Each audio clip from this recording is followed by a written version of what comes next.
cut it to a half. Okay? If you go You used beyond to an go hour, I'll longer just than that, Ross. click the, Pardon me? You used to go longer than that. Oh, yes. Yes. The last sale I sold in Franklinville, I started at 9 o'clock in the morning, and at 4:30 in the afternoon I was still going. Yeah. Never stopped for lunch. wow. And I about lost my voice. And there was a friend there by the name of Earl Dawson. He'd be a first cousin of Ronnie Valence's. Oh, yeah? And he and I had been friends in school, and he often talked to me about wanting to go in the auction business. Right. And I said to him, I'll help you whenever you want to do any selling, tell me. Well, my voice was fading away fast. And I thought, boy, this is going to be embarrassing if I can't finish this sale. So my mind did work right for a short time. So I said, ladies and gentlemen, I have a friend here who is inspiring to be an auctioneer, and I'd like to introduce him to you, and he'll sell some of my auction. He wasn't bashful at all. He stepped right up and went to selling. And he sold for me for about a half an hour. And I got my voice back and finished the sale. Earl Dawson.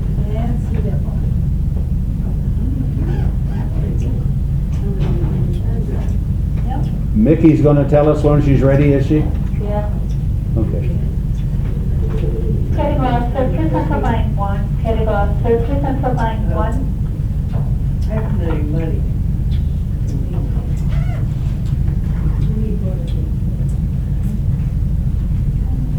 I haven't any money. I know.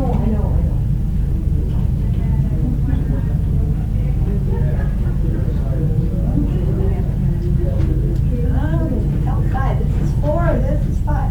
15. 8. She's 8.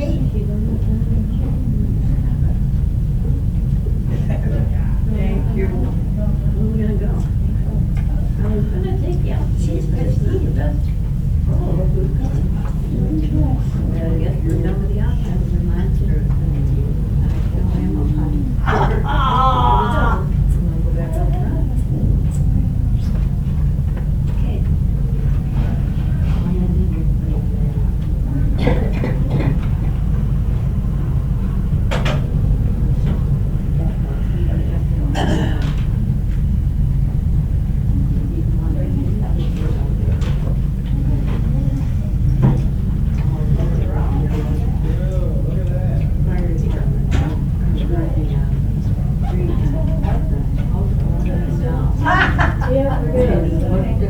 Well, I think you can start, Russ. All set? Do you want me to introduce you? Why, sure, I'd like you to. Okay.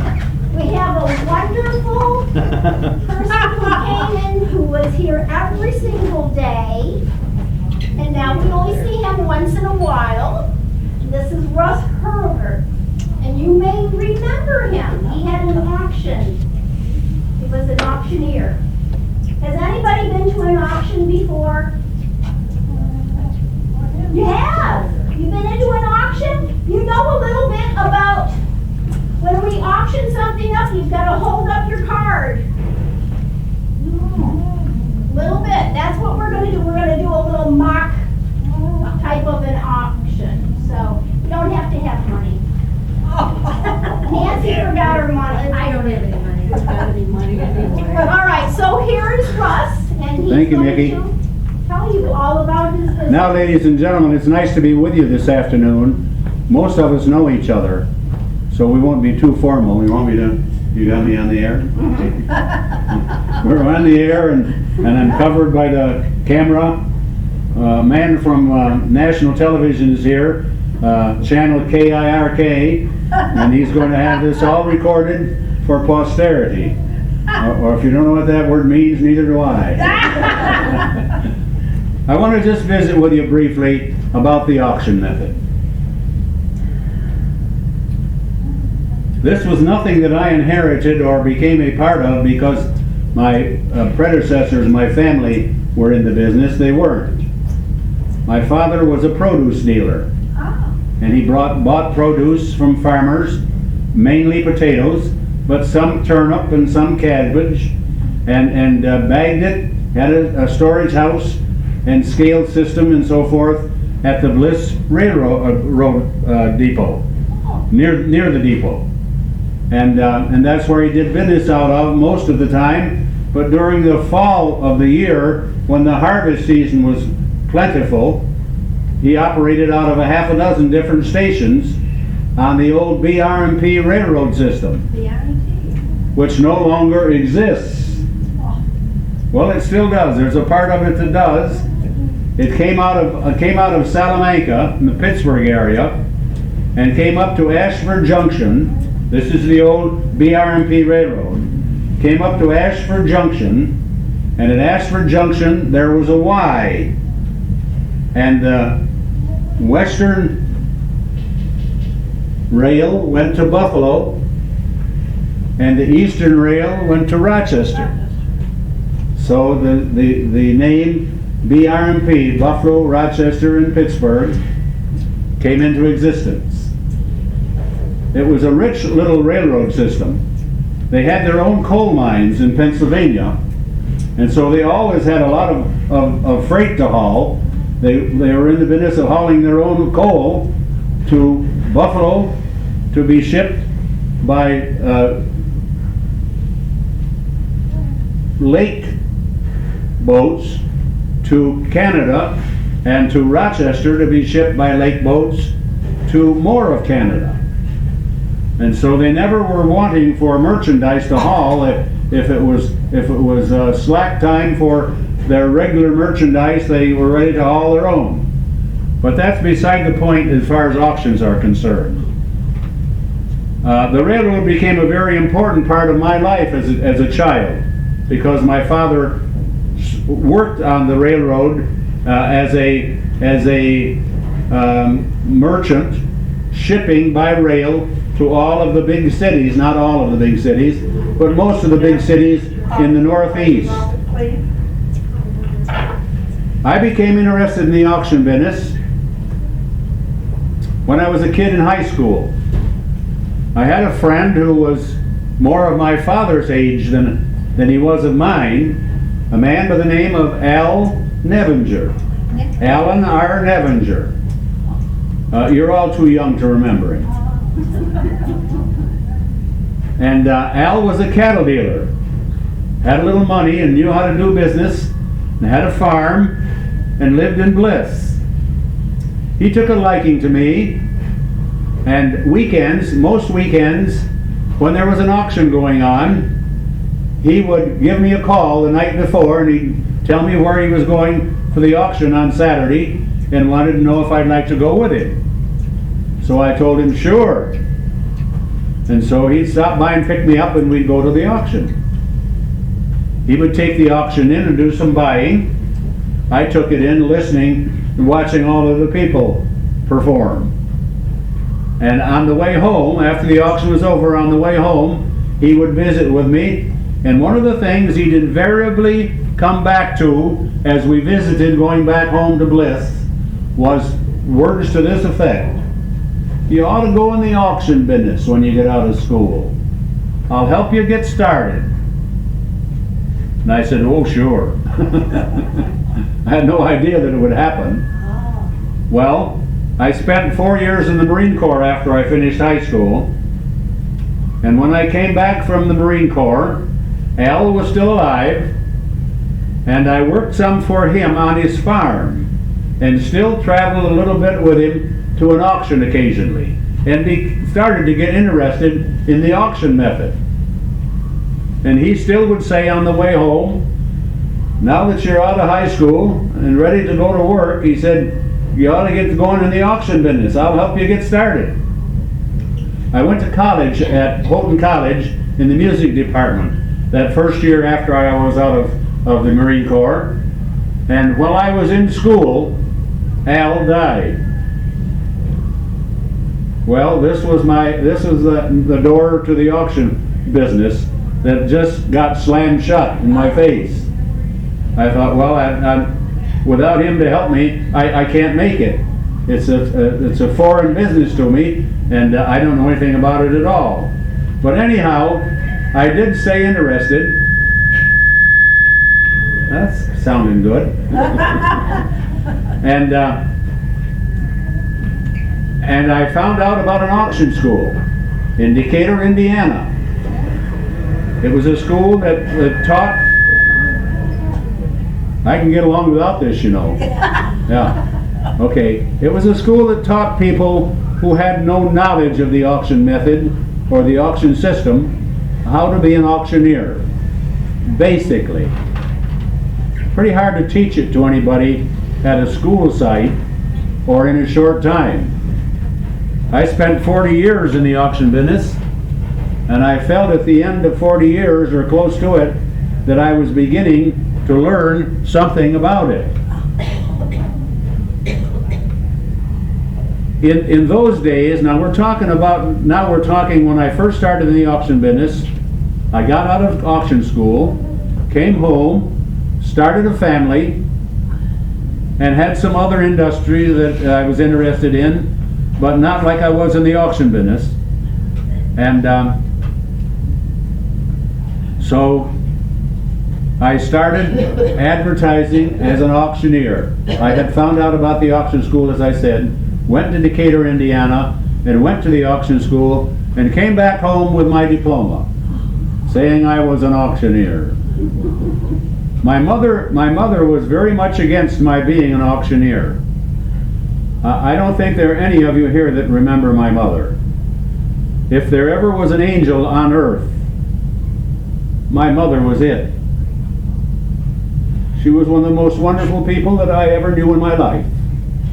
And she was a hard-shell Baptist. She didn't put up with monkey business. And at the start of the day, you better pray. And at the end of the day, you better pray again. And in between, you better pray some more. And you go to church every Sunday. And she laid down the groundwork for me to have a successful life. Not as an auctioneer, but as an individual. And when she found out I was going into the auction business, she cried. She said, "Russell, you don't want to be in the auction business." And I said, "Mother, why not? It's a good business." "No," she said, "it isn't. It's for vulgar, swearing, tobacco chewing, hobos." She said, "That's not what you want to be, is it?" And I said, "No, if that's all you think about the auction business, I'm going to try to change your mind." You know, I never changed her mind about it. I don't think she ever went to an auction that I had. She just didn't like the auction method. There were people there that swore, and that language was rather rough and tough, and there was drinking taking place a good bit of the time at an auction, and the language was rough. When I first started in the auction business, I thought I would like to run an auction so that if my mother were there, she wouldn't be ashamed of me. And that's the way I tried to run the auction business. I came pretty close to it sometimes, but not all of the time. But I got to going in the auction business, and things started opening up for me, and I advertised and got a few auctions, and there was a livestock market at Caledonia, New York. One of Empire Livestock Markets, 10 markets that they had at that time, scattered throughout New York State. I didn't know anything about a livestock market. I didn't know anything about selling cattle at auction, but I wanted to learn, and my dad took me to Caledonia. He knew the yard man, the man who was in charge of the yards in back of the auction system, getting cattle in and getting them into the ring and getting them sold and getting them back into the pens and getting them out to the people who bought them. That was his business. He knew my dad quite well. They had been friends over the years.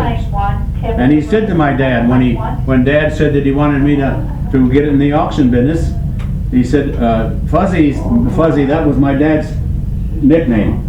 His name was Frank. But the Hurlburts, for 4 or 5 generations, everybody that came along in any one of the generations was Fuzzy Hurlburt. Anyhow,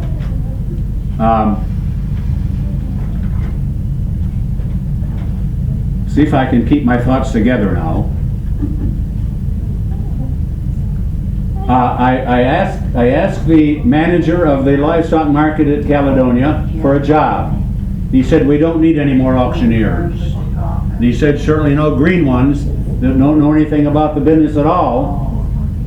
And this Gib George, who was my dad's friend, who worked in the yards in the back, said, Bob, this boy's a friend of mine. He and I, his father and I are great friends. And as a favor to me, I'd like you to give him a job for a little while and see if he can learn anything. And so this Bob Rector said, well, I'll give you a job, $10 a day. Well, now, that wasn't to be sneezed at in 1950. $10 a day was quite a little money. I took the job. And there were 2 other auctioneers there, as I said, and I kept watching them and listening and studying and learning more about the business. And within a couple of years, I had learned quite a little about the livestock market business. And during those years, I had the privilege of working for myself to conduct on the farm site auctions and furniture auctions on site for the owners.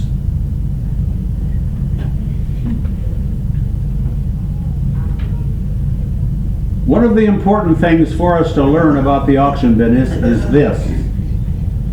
It is about the truest form of democracy that there is in this world. Anyone can go. Don't need to show a lot of money. You don't need to have a fancy car. You don't have to dress fancy. If you want to go to an auction, you can go. The main thing is, if you buy something, have some money to pay for it.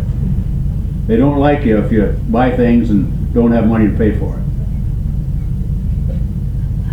But things progressed from one point to another until I learned quite a bit about the auction business in every form of it. And soon had moved from a $10 a day man to a $100 a day man. And in 1960, $100 a day was like $1,000 now. Just about.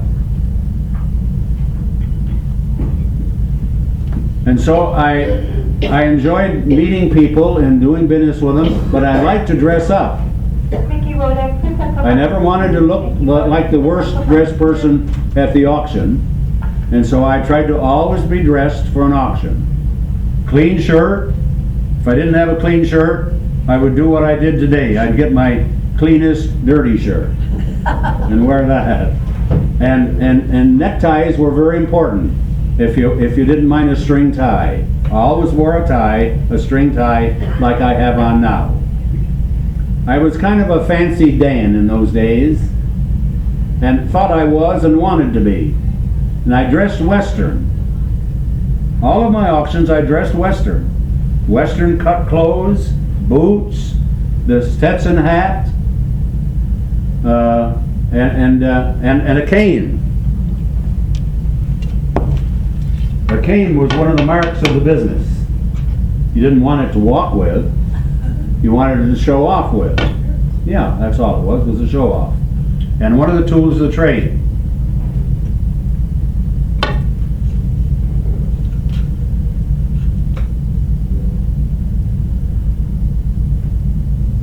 The Empire Livestock Market progressed from the auctions that were in the business when I first went with them to even more auctions scattered throughout New York State. And a couple of variations from the auction business of my own, which was primarily what I was interested in doing and becoming, was an auctioneer on my own. But during those years, I went out on tangents occasionally to get some experience.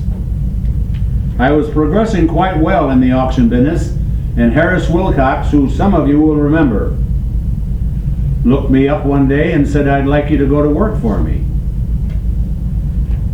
Well, I thought, my, that'd be great. He was a man of good repute and a good Christian man. I admired him and the way he did business.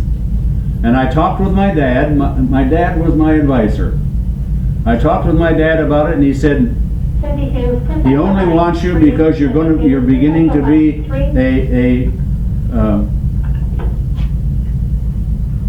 don't grow old. You can't think of words that you want when you do. He says you're beginning to be a thorn in his flesh. Basically, that's what he said, but that isn't exactly it. And he said he's afraid of what you will do on your own if you don't go to work for him. And I said, well, let's look at it like this. He is in one of the leading men in the registered Holstein auction business right now, and I can learn that part of the trade working for him. Well, he said, if you think you can learn something from it, okay, but remember, you're in business for yourself too. And so I went to work for Harris in 1961 and worked for him 4 years out of Bergen, where he's lived. And it was Harris Wilcox Incorporated in those days. And I saw, as I studied the whole program, that the incorporation sign after his name was only a sign. It was Harris Wilcox, period. And there wasn't anybody else going to take over Harris Wilcox business unless it was his son. And I thought if it gets to that point, I guess I want to be on my own anyhow. So I left his employment and went back to work for myself and moved back to Wyoming County near Castile. I was born and brought up in Bliss. In my early auction years, I was a resident of Bliss. And so I moved back to the Castile area and went back in the business for myself and began to get some auctions again on my own and moving along quite well. And then I had some family problems. And I don't need to talk about them today, so I won't, because they're over with. But out of it, I lost my auction business, and I needed work badly. I had a wife to pay alimony to, and had 6 children who had hungry mouths that might need to be taken care of once in a while. And so I applied myself to that need and tried to take care of it, and I needed work badly. In the worst way. I went to a New York State Auctioneers meeting and met an old friend who I had become acquainted with, who was in the auction business in Buffalo. This man's name was Lou Bronstein. There might be some of you older people that name might be familiar to you. Anyhow, whether you are or not, Lou came to me during this auctioneers meeting and visited with me, and he said, how are you getting along? And I said, Lou, I'm in need of work. Well, he said, come and work for me. I need a man. Well, I needed work, so I went to work for him. He made a deal with me, what he would do for me in any auction that I worked on for him. And within about a month, he had made a deal that he couldn't live with.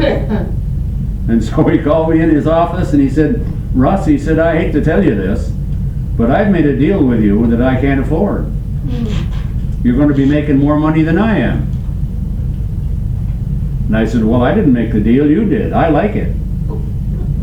And I need the money. Well, he said, we'll have to cut it right in half. I said, well, I still need a job.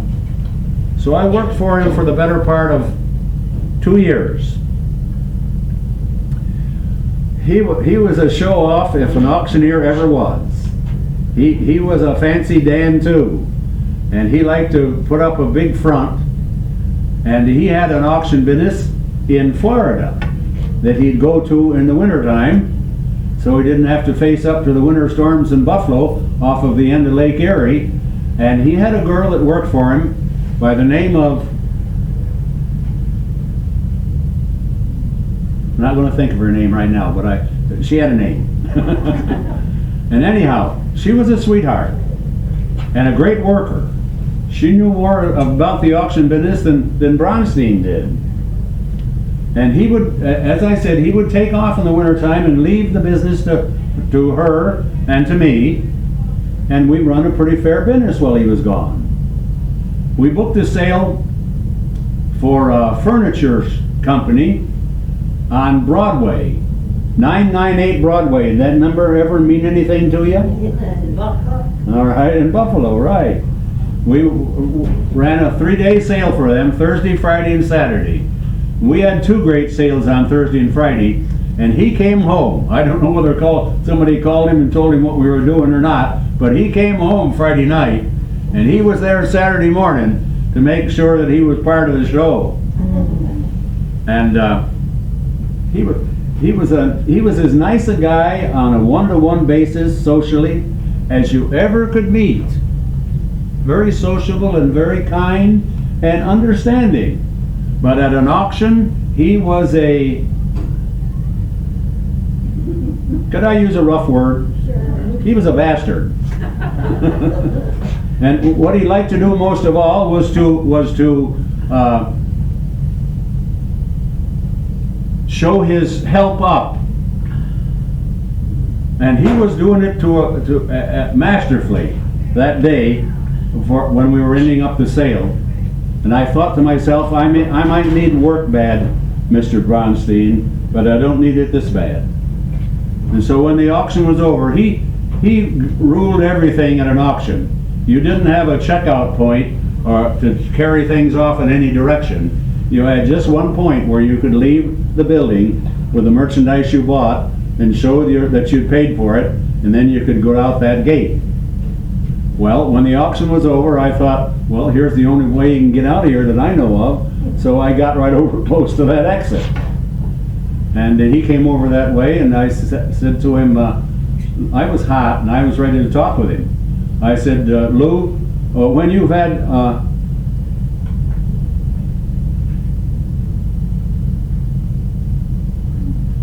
all from me that you want, to let me know. We said, suit yourself. I said, okay. Do you need me Monday morning? And he said, no, I don't need you. And I said, okay, I won't be here. I'm all done. So I went home without a job. But I worked at getting started again, and I went back to Empire Livestock Market. They still had auctions throughout New York State. And they kind of owed me one. They really did. They let me go when they had no business letting me go. And so I called the general manager, who was in Ithaca, and told him my situation, that I needed work. And he said, come to the office tomorrow. I'll talk with you, and I think I've got a place where I can put you. And so I went to Ithaca the next day, and he said, we have a market in Gouverneur, New York, that I need a manager for, not an auctioneer, a manager for the market. He said, that's a good livestock market and good livestock country, but we're having trouble with that market and we're not making any money. He said, I'll send you up there as manager if you want to do that. I said, I'm your man. And so I went to Gouverneur, and I became the manager of the Gouverneur Livestock Market for Empire Livestock Marketing Cooperative.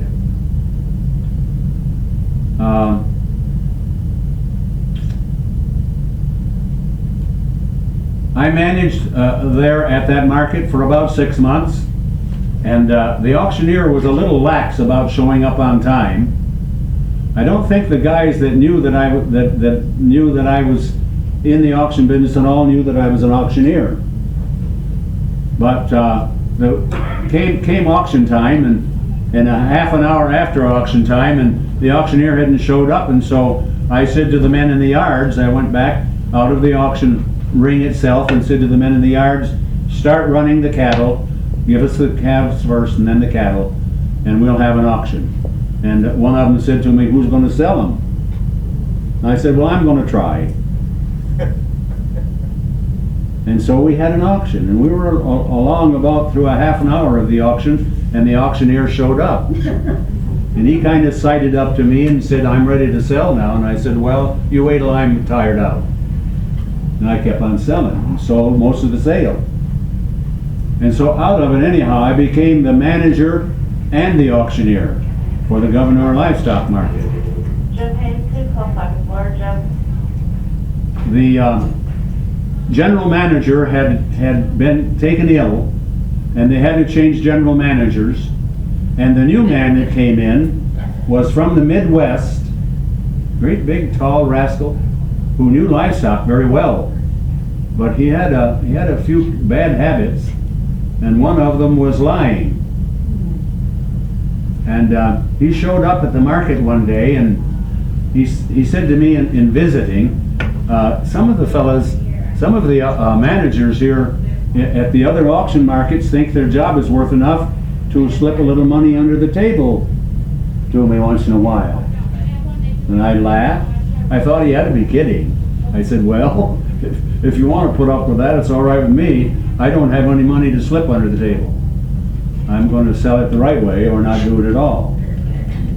The next week, one of his henchmen showed up at the auction about an hour early, and he said to me, has Tom, this was this general manager's name, has he called you yet? And I said, no. Why would he call me today on market day? And he said, well, he's gone.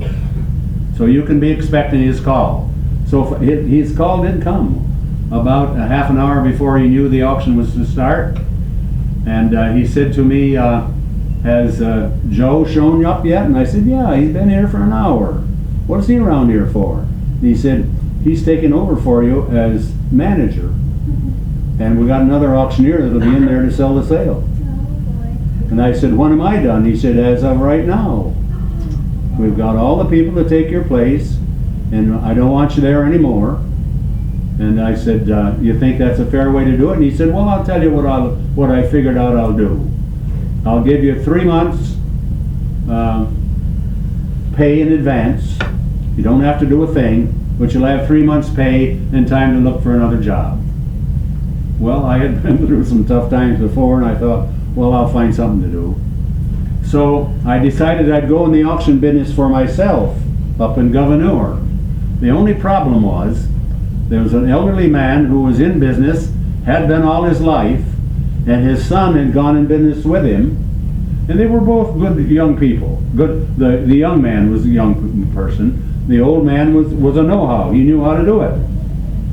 And there was another auctioneer in the area who was just getting started in the business. So here I was competing with the established man of the area who knew the auction business, and the people all knew him, and a newcomer, but a local man. And I was the third man on the line who they might come to if the other two weren't available.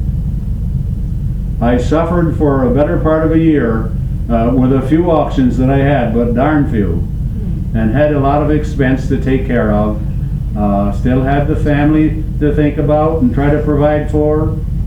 And I decided I had had all I wanted of the North Country, and I would go back to Western New York, where I was raised and brought up, and where I belonged and knew people. And so I moved back to Warsaw, New York. I got an apartment there with a fellow by the name of, I shouldn't try to think of names. Well, he had a name. Herman Yarborough. Herm Yarborough. What was it? Herm Yarborough. Was it Herm Yarborough? No, Herm helped me, but this man was an auction man.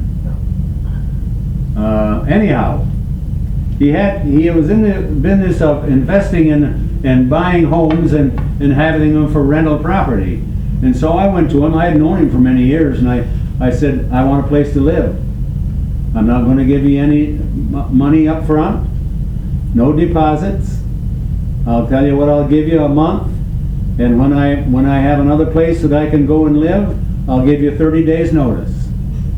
Well, he said, that's kind of hard-boiled talk, isn't it? And I said, well, that's the way I feel about it, and I'm going to stand fast on what I've told you. He said, all right, what apartment did you want?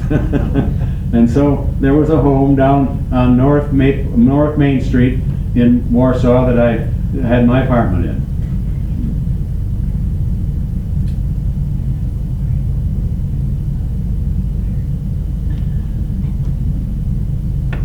Over the years, I had been in love secretly with a woman that was much older than I. And I knew that I could never have her.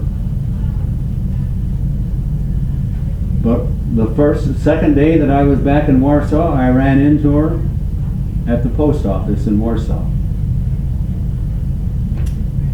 And the bell started ringing in my mind, in my head. And she visited with me briefly and told me that her husband had died of cancer and she was all alone now. And anyhow, out of it, we started dating.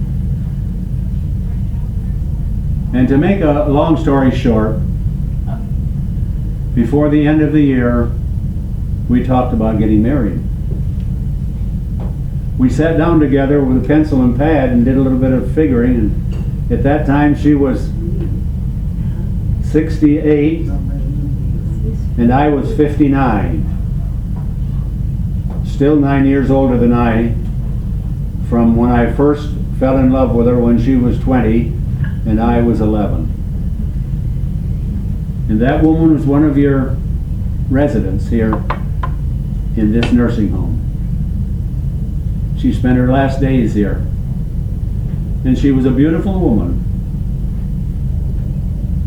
You'll never find a better one. And we had some wonderful years together. I'm sure that you remember now who I'm talking about. Do you remember the name? Lois Hurlburt? Lois was a resident here for going on the 4th year before the Lord took her home. And now I have an emptiness that I have been trying to fill in my life. And to make you smile and feel just a little bit glad for me, I want to tell you that I've found one to fill that vacancy. And you won't believe how it could be, but let me tell you who she is. She's my first wife, who I hadn't had anything to do with for over 50 years. We were separated for 50 years. And I had prayed all those years that Jane could find someone like I had, that she could be happy with. But she didn't find them. And along came a little great-grandchild that made a great-grandmother out of Jane and a great-grandfather out of me, and he changed our lives and our family something terrific. And he brought Jane and I back together. And we're being married on the 7th day of July of this year in Bliss, New York at the Bliss Baptist Church. And I'm not going to sell another auction. I hope I've helped you understand a little bit about the auction business and how I got in it and some of the various things I did while I was in it. There were some marks of the trade. One of them is a cane.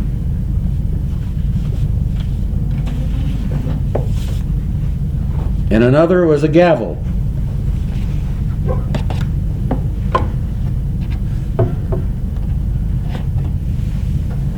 I brought a few along my props so I could explain things a little better.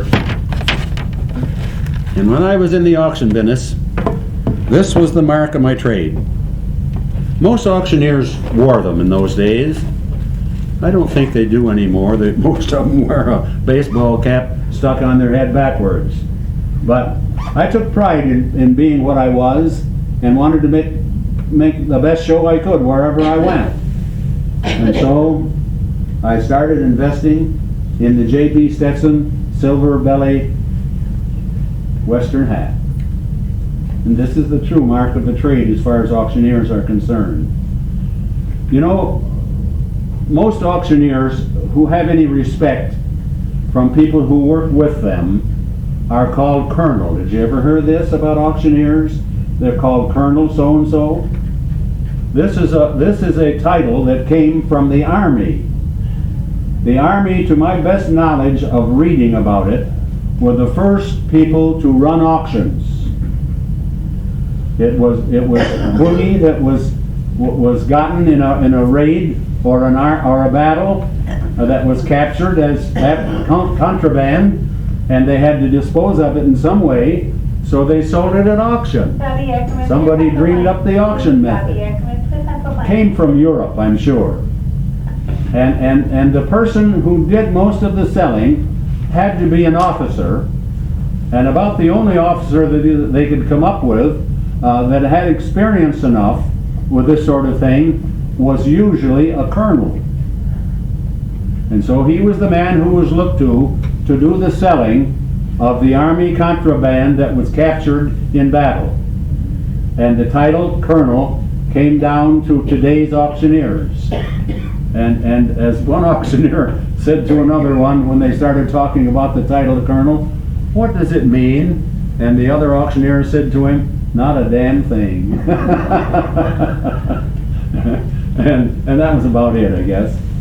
But I was proud to wear this J.B. Stetson silver belly, and I want to do a little song for you that I hope you'll enjoy, and I'm going to sell this J.B. Stetson open road hat. And this song is called the Auctioneer Song. Have any of you ever heard it? Let me see your hands if you have. If you've ever heard the Auctioneer Song. Well, it was written by a man by the name of Leroy Van Dyke.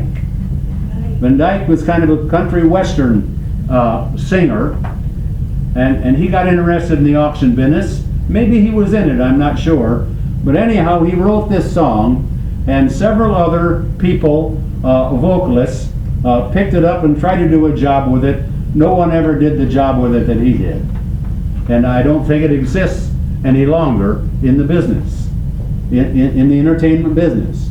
But I did learn it, and one of the things that I did as a sideline for about 5 years of my life was to be the voice for a country western musical band. They called themselves, before they invited me in to be the mouth for them, they called themselves the Country Gentlemen. When I came with them and got in front of the microphone to do the introducing and some of the singing, they decided they'd like to change the name to the Auctioneers. And so one of the songs that we did, of course, was the Auctioneer Song.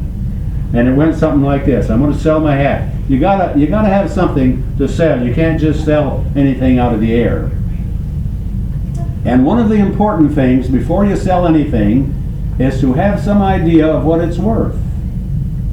If you don't have, how are you going to know when you're done selling, when you should sell it and move to the next thing, you know? So you've got to have some idea of what it's worth. Now, when I bought this open road Stetson, new, it was a $20 hat. This was about 50 years ago. And I have carried it from one move to another over those 50 years to still have the box that it came in. But here's, on today's market, I would consider this hat to be worth about $50.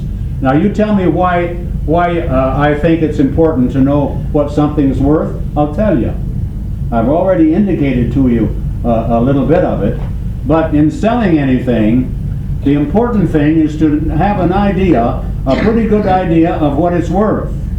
And if you've got an item that you're selling and it's basically worth 50 bucks, if you get to $50, don't look too much longer, because you probably aren't going to find anybody that's going to raise your bid. Sell it and get the next item and get to selling that. So here's the way that song would go. There was a boy from Arkansas who wouldn't listen to his ma when she told him that he should go to school. He'd sneak away in the afternoon Take a little walk and pretty soon you'd find him at the auction barn. He'd stand and listen carefully, and pretty soon he began to see how the auctioneer could talk so rapidly. He said, oh my, it's do or die.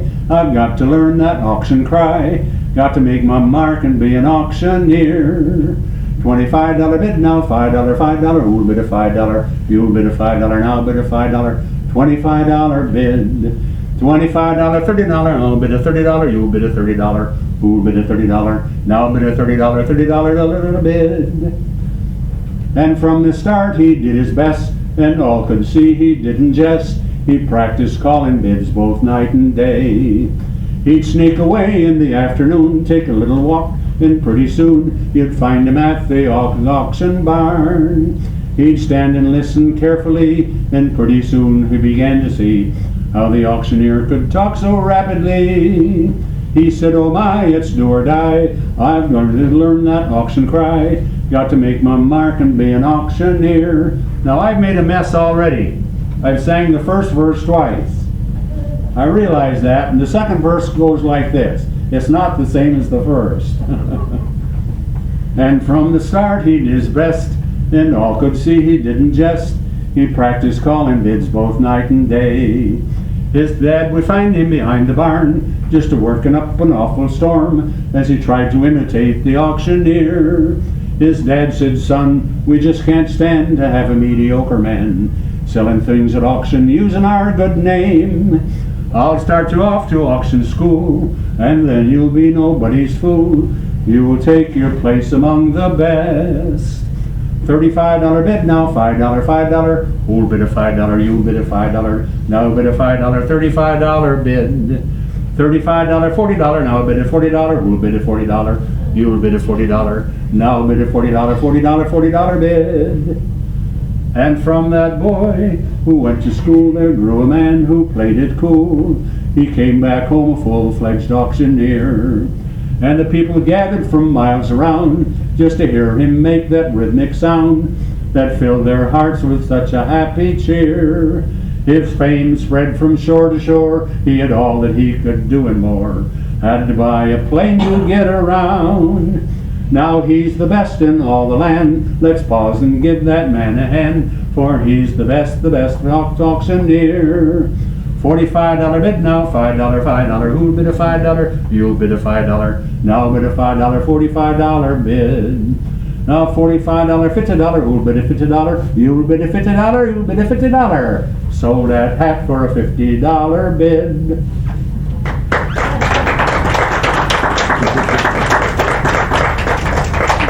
Good thing that I didn't depend on singing too much, wasn't it?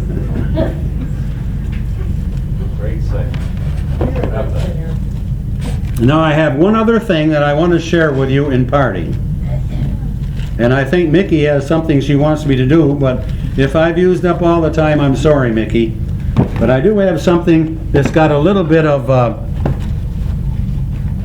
good message to it. I have a poem that my oldest daughter framed and gave to me many years ago. And I'd like to read this poem to you. The poem is entitled, The Touch of the Master's Hand. Now I have a little trouble reading this because I get a little weepy. I hope it doesn't affect you that way, but it does me. I'm a little tender-hearted. The touch of the master's hand. 'Twas battered and scarred, and the auctioneer thought it scarcely worth his while to waste much time on the old violin, but he held it up with a smile. What am I bidding, good folks, he cried. Who will start the bidding for me? $1? $1? Then 2? Only 2? $2, and who'll make it 3? $3 once, $3 twice, going for 3, but no. From the room far back, a gray-haired man came forward and picked up the bow.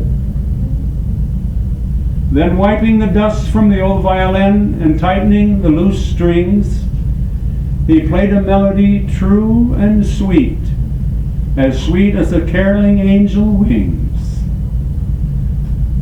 The music ceased, and the auctioneer, with a voice that was quiet and low, said, "What am I bidding for the old violin?" And he held it up with the bow. $1,000? And who'll make it 2? 2,000? And who'll make it 3? 3,000 once, 3,000 twice, and going, and gone, said he. The people cheered, but some of them cried. We do not quite understand. What changed its worth? Swift came the reply. The touch of the master's hand. Thank you.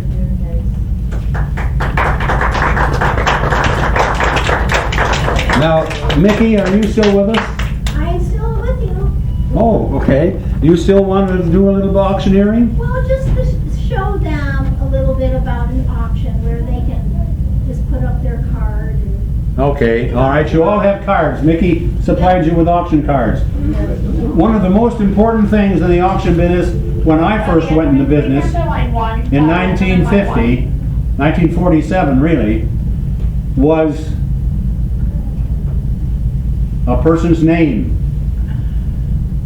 I soon learned that if I could call a person by name, I could almost be sure of at least 1 or 2 more bids from them. Because you know what the sweetest thing in the world is to a person? The sound of their name. And so I worked hard on learning names. But the trouble was, just about the time I got to where I was learning some of them, some auctioneer got smart and started putting out cards with numbers on them. So you can memorize a card number, but it doesn't mean too much. But we'll try one deal here with we'll try this beautiful little plant here. Is that all right? Is that okay with you, Mickey?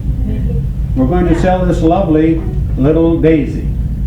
This is a keepsake, and it's almost alive.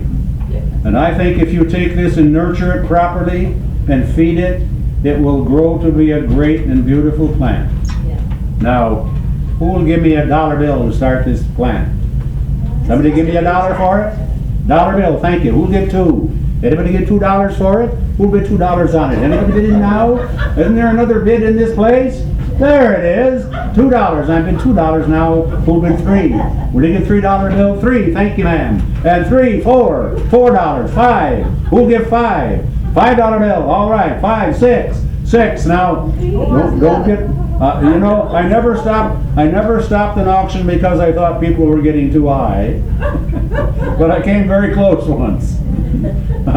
I was selling a cow, and she was just kind of an average cow, and she went about $100 more than I thought she should. And so I stopped the bidding, and I said, folks, you know, the farm doesn't go with this cow. Only the cow is all I'm selling. And the bidding stopped almost immediately. But the cow still brought more than she should. Okay, I've sold this beautiful plant for $5. $5, okay, all yours. Thank you. That's the way auctions go. Now, the next most important thing in an auction is that you've got money to go to the cashier. Listen now, this is important. It's important, very important.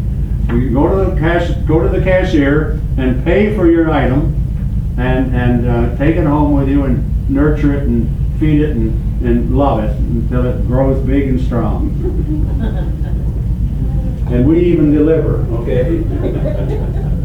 Oh, is he look good? Now, I would like to introduce my son Kirk to you. Kirk came. He found out from our get-together sometime in the last week about this taking place today, and he said, "I'm coming," and I said, "Fine." I had no idea he was bringing a camera and going to put us on film. But what he brought, I share this with you so you'll know the kind of a fellow that my father was. You might think he's hard-boiled. Well, this is an auction bill of an auction that I sold that I didn't intend to sell. We had sold our farm, and I was going in the auction business full time. And I had already gone to work at the livestock market at Caledonia, and one of the auctioneers there was a man by the name of Arnold Emerson. And I liked Arnold very much. He was very concerned about helping me in any way he could. The other auctioneer was very concerned about getting me out of there just as quick as he could. And Arnold won. He helped me out. And so, when I figured this auction of my own merchandise, I said to Arnold one day at the market, come to Bliss next week, and I told him the day of the auction, I want you to sell my little farm auction for me. He said, sure, I will. So Arnold showed up at the auction early in the morning and looked things over with me, which any auctioneer should do. You don't come to an auction right out of the sky or off of some airplane and go right to selling your merchandise. You go and look your merchandise over and know what you've got to sell and prepare yourself in your mind. Anyhow, Arnold did this regularly, and he was ready to sell my auction for me. And my dad showed up. And he sidled up next to me and he said, what's Arnold doing here? And I said, well, he's going to sell the sale for me. He said, what? You're going to have somebody else sell your sale? What are you going to do when you book an auction for somebody? You're going to get somebody else to sell it for them? He said, if you have Arnold Emerson, I said, wait a minute, Dad. I said, I like this guy. I said, I do too, but I don't want him selling your auction here today. He said, if you have Arnold Emerson sell your auction here today, I'll never have anything to do with you again. You can do your borrowing and so forth from somebody else. Don't expect me to help you. I'm all done helping you if you can't have the guts to sell your own auction. And so I took Arnold to one side and I said, Arnold, I can't have you sell. My dad's ready to walk away from me. And I don't want that to happen. He said, I don't blame him a bit. He said, I thought it was peculiar that you'd want somebody else to sell your merchandise.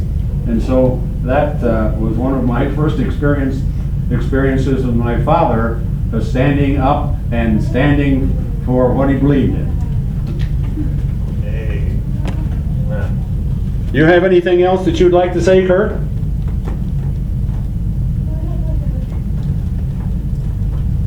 Kurt worked a little bit for me in the auction business. He never sold, did you? No. My other son, the older son, David, did go into the auction business and sold a few sales for a year and a half, something like that, when I first went back with Empire in Gouverneur. But he soon was tired of that, and he went into the Air Force and served 30 years in the Air Force and has retired and has gone back to school and has his master's degree in psychology. And he's going to examine my mind the first time he has a chance.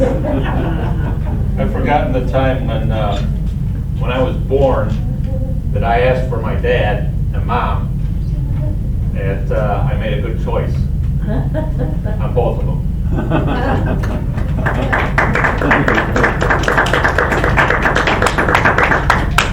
Okay, thank you all for coming. I know I've spent longer at this than you intended I would. I know. Thank you. It's just an hour. I'm glad that there were some of you that I remember well during the years that I was here to be with Lois, and I hope that you'll be happy about what has happened in my life. I am. I was ready to carry to the grave the thought that I had let a family break up. And that was a sad feeling for me. And now I thank the Lord that He has helped me see the way to put a family back together. And I shall do my best to be an important part of that family. Thank you again for your attention.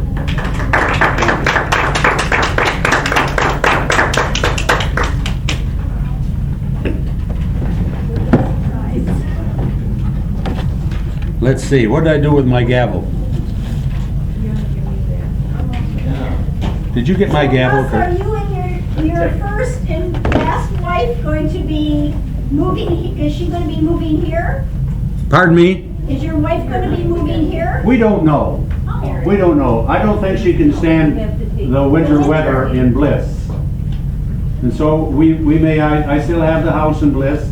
We may end up spending 6 months in western New York and 6 months in Virginia or somewhere south of the Mason-Dixon line. Yeah, Jane is a rebel. She is a rebel from southern Alabama. And she's a beautiful woman. I'd like you to get to know her. Well, Kirk, I don't know what happened to my gavel. Here it is. There you go. I gotta just do this one more time. Sold! Oh, there. Get her out of here. Call her. Well, Russ, I want to congratulate you on your upcoming marriage. Thank you, dear. Thank you so much. I'm I wish all excited the about happiness it. in the world. Yeah, thank you. Thank you And so it's much. Nice you got back with all your family. Yes. Oh, great. Just wonderful. Yeah. Bless that little great grandson. Yeah. Yeah. Might not have happened if he hadn't come along. Oh, yeah. Yeah. Those great-grandchildren are great. Yes. Yeah. We were all praying for it Yeah. before him. I bet you're glad. All 6 of us. 6 times over. Mickey, you can have this now. Well, she's stepped out. She I'll stepped take out, it. okay. There you are. Okay. Thank you. And we thank you.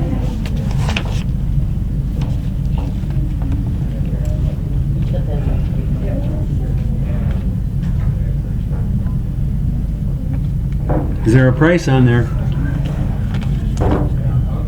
I thought I paid $20 for it. 7 1/4. Huh? Your size. Oh, that's, I don't remember the year now, but I thought it was around 1950. brand new than what they might sell for. You ever gone to a country western store and seen what a Stetson hat sells for? No, I asked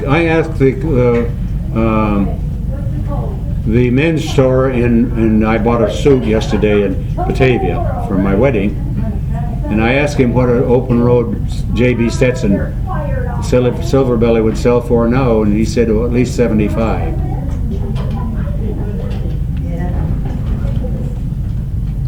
Well, I've only seen them at one store, a couple hundred. Huh? There's a couple hundred. Yeah? Yeah, Stetson. Sure. Yeah? Yeah. The one that I bought a couple of years ago just for something to wear was $75, Yeah. $80. And not a quality hat like this, huh? No, and they had Stetsons nearby, and I Yeah. remember them being much more Okay. expensive. Well, that was my best guess.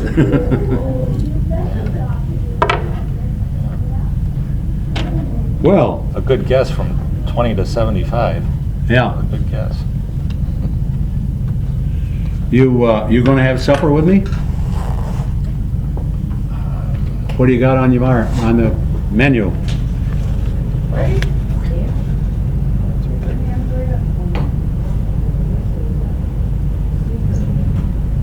Are you going? Maybe I'll have a little something with you up at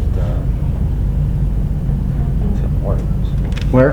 Up at Tim Hortons. Okay, okay. Do that? I'll meet you there, and let's see, Fern. Yes. Fern took the PA system. Yeah, okay. No, she's got it right The there. main It's part okay. of it. Sorry. That was Okay. your newspaper? Yeah. It That belongs was- to Patty Glosser. That was printed in one of the years I was with Harris. And Patty has this because it's the day that she had her birth announcement in here. All right. So that's why one of the residents' family members had seen it, so she gave it to her last How month. about that? Okay, very good. Thank you so much, Russ. Oh, thank you. Aw. Okay. And you know what? What? You are I'm so happy for you. Thank you. Really, from my Thank heart. you. I mean, it Thank was you. like, oh, what? Yeah. when I heard that. I don't know. But you remember, The big things, we have moved a little faster than we want to. do you remember when Harold had said, now don't come back and tell me you're getting married? Yeah. And look at that. Who said that? Harold, our administrator, when he was going to Virginia. Yeah, Harold, let's see, Collier. Collier. Collar, like the collar. Collar, right, around like you. the collar. Yep. His father was minister at the United Methodist Church in Perry. Yeah. So, Yeah. so you surprised everybody. Tell him he did it. But you know what? It's just like it was very sudden, and it's like, what? But we're all very happy for you. Thank you.